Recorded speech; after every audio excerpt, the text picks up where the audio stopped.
মধ্যে সংবাদ পৌঁছে গেল 40 জন মুসলমানের একটা কাফেলা এসেছে। আস্তে কোন সুবহানাল্লাহ। বেঈমান সম্রাট দেখি বলেন 40 জনকে জেলখানায় ঢুকিয়ে দাও। 40টা মুসলমানকে জেলখানায় ঢুকিয়ে দিলেন। কয়েকদিন থাকার পর জিজ্ঞাসা করলেন তোমাদের লিডার কে, নেতা কে?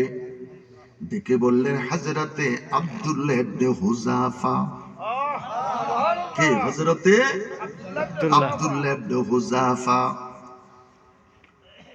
আব্দুল্লাহ ইবনে হুযাফাকে আলাদা করে দিলেন। দেখে বলে আব্দুল্লাহ ইবনে হুযাফা ধর্ম ছেড়ে দাও, নবী ছেড়ে দাও, দিন ছেড়ে দাও, কোরআন ছেড়ে দাও। গাড়ি দিব, টাকা দিব, সম্পদ দিব, সুন্দরী সুন্দরী নারী দিব। নাউযুবিল্লাহ। আর আস্তে কোন নাউযুবিল্লাহ।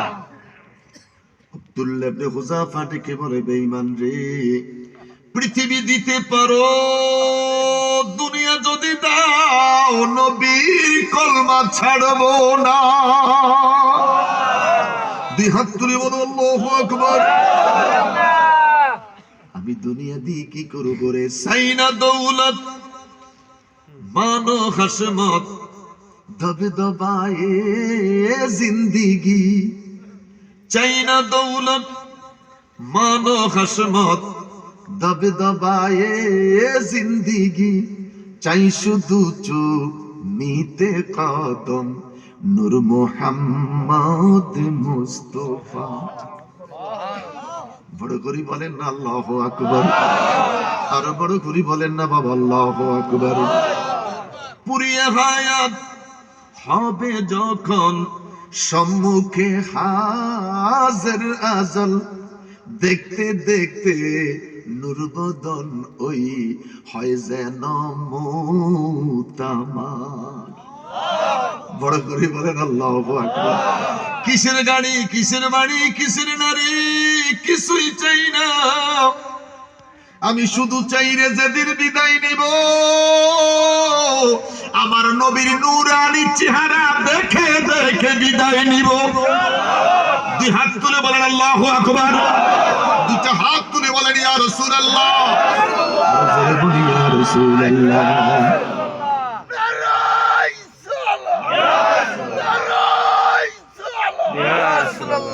বাবারা, সপ্তাহ 10 দিন 15 দিন কেটে গেল। 10 দিন 15 দিন কাটার পরে জিজ্ঞেস করলেন আব্দুল্লাহ ইবনে হুযাফা তোমার মনের গতি কেমন? আগে যেমন ছিল আমার মনের গতি আরো বেড়ে গেল। কোন রকম নড়তে রাজি নাই। রোম সম্রাট সিদ্ধান্ত দিলেন সারা দেশে এলান করে দাও এই মুসলমানের লিডারকে হত্যা করা হবে, তার দেহ থেকে মাথাটাকে আলাদা করে দেওয়া হবে। অসংখ্য মানুষের জমায়েত।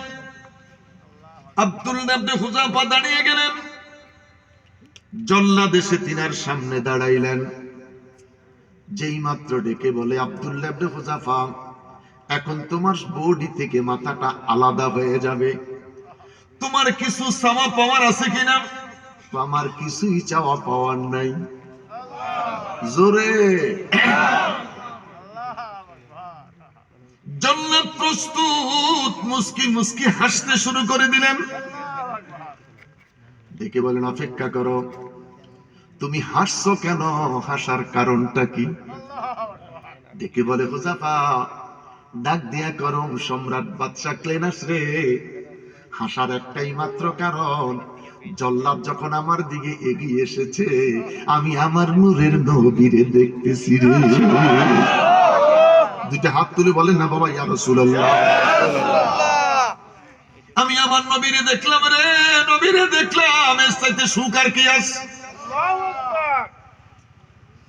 রোম সম্রাট ডেকে বলেন অপেক্ষা করো, ওকে আবার আলাদা সেলে নিয়ে যাও। 7-10 দিন পরে আবার ডেকে আনলেন। এখন মনের গতি কেমন? আগের চাইতে বালা। আবার ঘোষণা দিলেন, আবার নতুন করে শিরচ্ছেদের ঘোষণা দিলেন। আব্দুল্লাহ ইবনে হুযাফা দাঁড়িয়ে গেলেন। জল্লাদ এসে জিজ্ঞেস করলেন, তোমার কিছু চাওয়া পাওয়ার আসেনি? কিছু চাওয়া পাওয়ার নাই, আমার কিছু চাওয়া পাওয়ার নাই, তোদের যা মন চাই তাই কর। জল্লাদ এগিয়ে আসলেন, বডি থেকে মাথাটা আলাদা করে দিবেন। আব্দুল্লাহ ইবনে হুযাফার চোখ থেকে top top top top top top করে পানিগুলি গড়াইতে আরম্ভ করলেন। রোম সম্রাট ডেকে বলে, অপেক্ষা কর, মনে হয় কারো কথা মনে পড়েছে, অথবা ধর্ম ছেড়ে দেওয়ার সিদ্ধান্ত এসেছে, জানের জন্য মায়া আসছে। দেখে মনে আব্দুল্লাহ ইবনে হুযাফারের, সেদিন তুমি হেসেছিলে, আজকে কান্না করেছিলে, কারণটা কি? দেখে বলে, হুযাফারে, এ বেঈমান, আমি তোকে জানাতে চাই, যখন কান্নার একটাই মাত্র কারণ, আমার সামনে যখন জল্লাদ এসেছে, আমি দেখি রে আমার নূরের নবী, আমি আব্দুল্লাহ ইবনে হুযাফার সামনে দাঁড়িয়ে আছে রে। আমি কান্নার একটাই মাত্র কারণ, মনিব রে মনিব, যদি তুমি আমার 100টা জীবন দিতে, আল্লাহু আকবার বলেন, যদি তুমি আমার 100টা জীবন দিতে, আমি প্রত্যেকটা জীবন এইভাবে বিদায় করে শহীদ হতাম, 100 বার আমার দিদারে মুস্তাফা নসিব হয়ে যেত। দুই হাত তুলে বলেন আল্লাহু আকবার, আরো বড় করে বলেন আল্লাহু আকবার। আর বাবারা, সেই নবীর ভালোবাসা অন্তরে আছে কি নাই? কথা বলেন, আছে কি নাই? এক ওয়াক্ত নামাজ ছেড়ে দিব না, রাজি? কারা কারা এক ওয়াক্ত নামাজ ছেড়ে দিব না, আমরা কি রাজি? আল্লাহ কবুল করো, আমিন। আরো বড় করে বলেন আমিন, আমিন। আওয়াজ করে বলেন আল্লাহুম্মা আমিন। আমার বাবারা, রোম সম্রাট ডেকে বলে, এই মানুষটাকে শহীদ করা যাবে না, হত্যা করা যাবে না, একে ছেড়ে দিতে হবে। দেখে মনে আব্দুল্লাহ ইবনে হুযাফা, আমার কপালে যদি একটা চুমা দিতে পারো, আমি তোরে মুক্তি দিয়ে দিব। শুধু তোমাকে নয়, বাকি 39 জন জেলখানায় রয়েছে, ওই 39 জন সহকারে তোমাকে মুক্তি দিব। আব্দুল্লাহ ইবনে হুযাফা ডেকে বলে, ইন্নামাল মুশরিকুনা নাজাসুন, যারা মুশরিক তারা অপবিত্র, এদের কথার মধ্যে কোনো বিশ্বাস নাই। জোরে কথার মধ্যে বিশ্বাস নাই। কাগজে লিখে দাও, কাগজে লিখে দিলেন, যদি তুমি আমার কফনে একটা চুমু দিতে পারো, চুমুর বিনিময়ে 39 জন কয়েদিকে আমি মুক্তি দিয়ে দিব। হযরতে আব্দুল্লাহ ইবনে হুযাফা লিখিত লইয়া তার কপালে একটা চুমা দেয়, 39 জনকে জেলখানা থেকে মুক্তি করে মিছিল লইয়া দাওয়াতের কাজ কমপ্লিট করে মদিনায় পৌঁছে গেল। হযরতে আমিরুল মুমিনিন হযরতে ফারুক আযম বিস্তারিত ওয়াকিয়াটা শুনলাম। দেখে মনে আব্দুল্লাহ ইবনে হুযাফা, কি উপহার তোকে দিতে পারি? দেওয়ার মতন আমার কাছে কিছু নাই, আয় আয় আমার বুকে আয়, তোর ললাটের মধ্যে একটা সুমা খাই রে। হযরত আব্দুল্লাহ ইবনে হুযাফা যুদ্ধের ময়দানে শাহাদাতের পেয়ালা পান করলেন। হযরত আব্দুল্লাহ ইবনে হুযাফা জিহাদের ময়দানে শাহাদাতের পেয়ালা পান করলেন। ইরাকের দজলা নদীর নিকটে তিনার কবরটা ছিল। রাষ্ট্রপতিকে স্বপ্নে দেখালেন, আমার লাশ নদীতে নিয়ে যাচ্ছে। সেই সাদ্দাম প্রেসিডেন্ট যখন ছিলেন, আব্দুল্লাহ ইবনে হুযাফার লাশটাকে বের করে আনলেন। সুবহানাল্লাহ। আরো বড় করে বলেন আল্লাহু আকবার। 89 কি 90 সালে হযরত আব্দুল্লাহ ইবনে হুযাফার নতুন করে জানাজা ইরাকের জমিনে হলো রে। প্রেসিডেন্ট সাদ্দাম হোসেন তিনি বলেন, আব্দুল্লাহ ইবনে হুযাফাকে উঠাইলাম, তিনার শরীরের মধ্যে চাপ দিলে তাজা মানুষের মতন শরীরটা সফট। সুবহানাল্লাহ। তিনার মাথায় চুলের ভিতরে হাত ঢুকে আর টান দিলে চুলগুলি বড় শক্ত। আল্লাহু আকবার কোন, আরো বড় করে বলেন আল্লাহু আকবার। একজন খ্রিস্টান ডাক্তার আয়েশা তিনার চোখগুলোকে খুললেন, চোখগুলি দেখলেন তাজা, জবান থেকে শব্দ আসলো আনতা কাফের। আল্লাহু আকবার বলেন। আমার বাবারা, হযরত আব্দুল্লাহ ইবনে হুযাফাকে নতুন করে দাফন করা হলো গৌসে পাকের মাজার শরীফ থেকে 72 কিলো দূরে। আমার জীবনে আমি যত জিয়ারত করেছি, যত জায়গায় হাজিরা দিয়েছি, আব্দুল্লাহ ইবনে হুযাফার জিয়ারতে যখন দাঁড়াইলাম, আমার তামাম বিস্তারিত ঘটনাটা মনে পড়ে গেল। আমি কান্না ধরে রাখতে পারি নাই।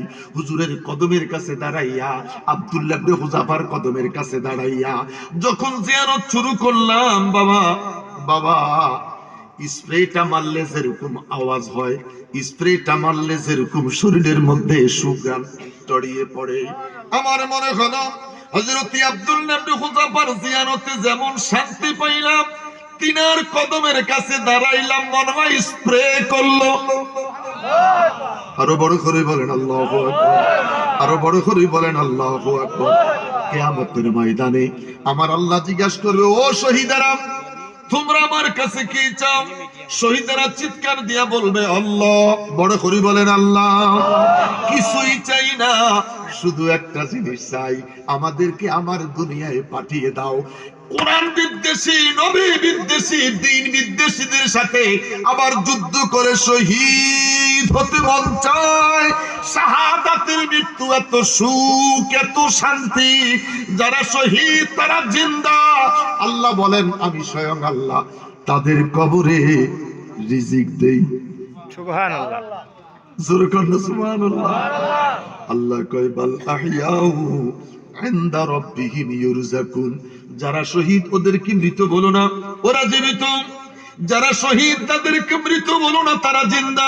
শুধু জিন্দা নয়, বাল আহইয়াউ ইনদা রাব্বিহিম ইউরযাকুন। আমি আল্লাহ, স্বয়ং আমি আল্লাহ আমার কুদরতি হাতে ওদের কবরে রিজিক পার্সেল করি। সুবহানাল্লাহ। আস্তে কোন। এবার আমার ওয়াজ শেষ। সাহাবায়ে কেরাম যদি জিন্দা থাকতে পারে, সাহাবায়ে কেরাম যদি কবরে রিজিক পাইতে পারে, তাফসীর খোলেন, মিনান নাবিয়িনা ওয়াস সিদ্দিকিনা ওয়াস শুহাদায়ে ওয়াস সালিহিন। এক নম্বরে নবী, দুই নম্বরে সিদ্দিকিন, তিন নম্বরে শুহাদা। শুহাদায়ে কেরাম যদি কবরে জিন্দা থাকতে পারে, শুহাদায়ে কেরাম যদি কবরে রিজিক পাইতে, মোল্লা রে মোল্লা, কেমনে রে কইলি আমার নবী মইরা গেছে? কই নবী নাই, নবী মাটির সাথে মিশে গেছে। দুই হাত উঁচু করে বলেন নাউজুবিল্লাহ। আরো বড় করে কর নাউজুবিল্লাহ। নবী আছে কি নাই? কথা বলেন, নবী আছে কি নাই? শুহাদায়ে কেরাম যদি কবরে জীবিত থাকতে পারে, শুহাদায়ে কেরাম যদি কবরে রিজিক পাইতে পারে, তিন নম্বরে শুহাদায়ে কেরামের কবরে আল্লাহ রিজিক দেয়। এই ওয়াজ সুন্দর লাগে রে মোল্লা, কেমনে তুই নবীর ব্যাপারে কস নবী মরি মাটির সাথে মিশে গেছে? এই কোয়ালিটির মুলি সাহেব আসেনি? জোরকন আসেনি? এরা আবার ইংরেজি কয়। কি কয়? জোরকন কি কয়? ইংরেজি কয়। এখন যদি আপনারা যারা বসা আছেন, এখানে ভালো হাই কোয়ালিফাইড কোন শিক্ষিত লোক আছে? গ্রামের লোক বেশিরভাগ, কথা বলেন ঠিক কিনা? এখানে ইংরেজি কওয়ার কি আছে? কিন্তু ইংরেজিতে নবীরে কাউ ভয় কয়, আলীরে মদখোর কয়, আলী মদ খাইয়া নামাজও হারাইছে। এত আসতে কইলেন, আলী মদ খাইয়া নামাজে দাঁড়াইছে। আস্তাগফিরুল্লাহ বলেন, বড় করি কোন আস্তাগফিরুল্লাহ। এই সমস্ত আলেম ওলামা, এদের দল থেকে আমাদের দূরে থাকার দরকার আছে কি নাই? মনে বড় আশা ছিল যাব মদিনায়, মনে বড় আশা ছিল যাব মদিনায়। সালাম আমি করব গিয়ে সালাম গিয়ে নবীর রওজায়,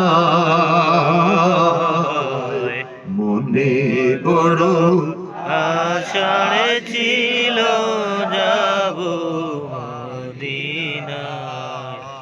আরবে সাগরে পাড়ি দিব, নাই কই আমার তোরি পাখি নয় যে উড়ে যাব ডানাতে বর করি। আমার আশায় আছে সম্বল নাই রে। আছে সম্বল নাই রে করি কি উপায়, মনে করো আশার ছিল যাব মদিনা। আল্লাহ জীবনে একটাবার মদিনা নিয়েন, আমিন আমিন কর। বড় করে গান আমিন, আরো বড় করে বলেন আমিন। আমার বাবারা, জ্বরের অবস্থা এখন ভালো, একটু পরিশ্রম করছি তো, এটা না পাকাইছি 500, কথা বলতে পারলাম না, খুব খারাপ লাগে। এরপরও খারাপ লাগতেছে, কিন্তু আপনাদের উপস্থিতি দেখে মনটা ভালো হয়ে গেছে। আমার এক বুড়া কয়, বুড়াটা জানি কোন দিকে বসে, হুজুর আপনি তুললে প্যান্ডেলটা বেরিয়ে যাব, তার কনফিডেন্সটা দেখছেন, আপনি খালি যে মাইকটা ধরেন প্যান্ডেলটা বেরিয়ে যাব। মাশাআল্লাহ, মারহাবা কোন, আরো বড় করে কোন মারহাবা। আল্লাহ এলাকার কবর আযাব তুমি মাফ করে দাও, এলাকার কবর আযাব তুমি মাফ করে দাও, এলাকার যুবকগুলোরে নামাজি বানাইয়া দাও, প্রবাসী যারা তাদেরকে ভালো রাখো, বেকার যারা তাদের বেকারত্ব দূর করে দিও, ব্যবসা করে যারা তাদের ব্যবসার দরজা খুলে দিও, আল্লাহ লেখাপড়া করে পরীক্ষা কামিয়াব করে দিও। বড় করে বলেন আল্লাহুম্মা আমিন, আরো বড় করে বলেন আল্লাহুম্মা আমিন। সবার জন্য দোয়া করে দিছি।